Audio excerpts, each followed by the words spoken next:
विशेषण। निम्न वाक्यों को ध्यान से देखिए। काली गाय अधिक दूध देती है। चरित्रवान व्यक्ति अच्छे कर्म करता है। 2 छात्र उपस्थित हैं। कुछ लोग आ गए हैं। उपयुक्त शब्दों में काली गाय की विशेषता प्रकट कर रहा है, अधिक दूध की, चरित्रवान व्यक्ति की और अच्छे कर्म की विशेषता बता रहा है। इसी प्रकार 2 तथा कुछ क्रमशः छात्र और लोग की विशेषता बता रहा है। तो ये सभी रेखांकित शब्द विशेषण हैं। इस प्रकार संज्ञा और सर्वनाम की विशेषता प्रकट करने वाले शब्दों को विशेषण कहते हैं। जिस संज्ञा या सर्वनाम शब्द की विशेषता प्रकट की जाती है उसे विशेष्य और जो विशेषता सूचक शब्द होता है उसे विशेषण कहते हैं।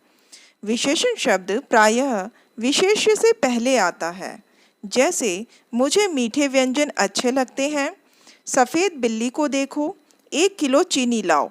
यहाँ पर व्यंजन, बिल्ली और चीनी विशेष्य शब्द हैं और मीठे, सफ़ेद और 1 किलो विशेषण शब्द है। कभी कभी विशेषण शब्द विशेष्य के बाद भी प्रयुक्त होते हैं। जैसे यहाँ कुछ उदाहरण देखिए। यह छात्र बुद्धिमान है। ये फल बहुत मीठे हैं। यह व्यक्ति योग्य है। यदि व्यक्ति ईमानदार हो तो उसका सर्वत्र सम्मान होता है। यहाँ पर बुद्धिमान, बहुत मीठे, योग्य और ईमानदार शब्द विशेषण शब्द हैं जो विशेष्य के बाद लगे हैं। विशेषण के भेद। विशेषण के 4 भेद होते हैं: गुणवाचक विशेषण, परिमाणवाचक विशेषण, संख्यावाचक विशेषण और सार्वनामिक विशेषण। पाठ के आधार पर हम अभी सिर्फ 2 विशेषणों का अध्ययन करेंगे, गुणवाचक विशेषण और परिमाणवाचक विशेषण। गुणवाचक विशेषण वे शब्द जो संज्ञा या सर्वनाम के गुण दोष, आकार प्रकार, रंग रूप, दिशा दशा, समय, स्वाद, गंध आदि का बोध कराते हैं, गुणवाचक विशेषण शब्द कहलाते हैं। जैसे मीठे आम, सुगंधित फूल, अस्वस्थ व्यक्ति, गोल मेज। यहाँ पर मीठे, सुगंधित, अस्वस्थ और गोल शब्द आम, फूल, व्यक्ति और मेज की विशेषता या उसके गुणों को प्रदर्शित कर रहे हैं। दूसरा है परिमाणवाचक विशेषण। जो शब्द संज्ञा या सर्वनाम की मात्रा बताते हैं परिमाणवाचक विशेषण कहलाते हैं। विशेष्य की मात्रा कभी निश्चित होती है, कभी अनिश्चित। इस आधार पर इसके 2 भेद माने जाते हैं। पहला निश्चित परिमाणवाचक विशेषण और दूसरा अनिश्चित परिमाणवाचक विशेषण। निश्चित परिमाणवाचक जो विशेषण संज्ञा या सर्वनाम के निश्चित परिमाण का बोध कराते हैं उन्हें निश्चित परिमाणवाचक विशेषण कहते हैं। जैसे 5 किलो, 10 क्विंटल, 1 तोला सोना, 10 मीटर कपड़ा।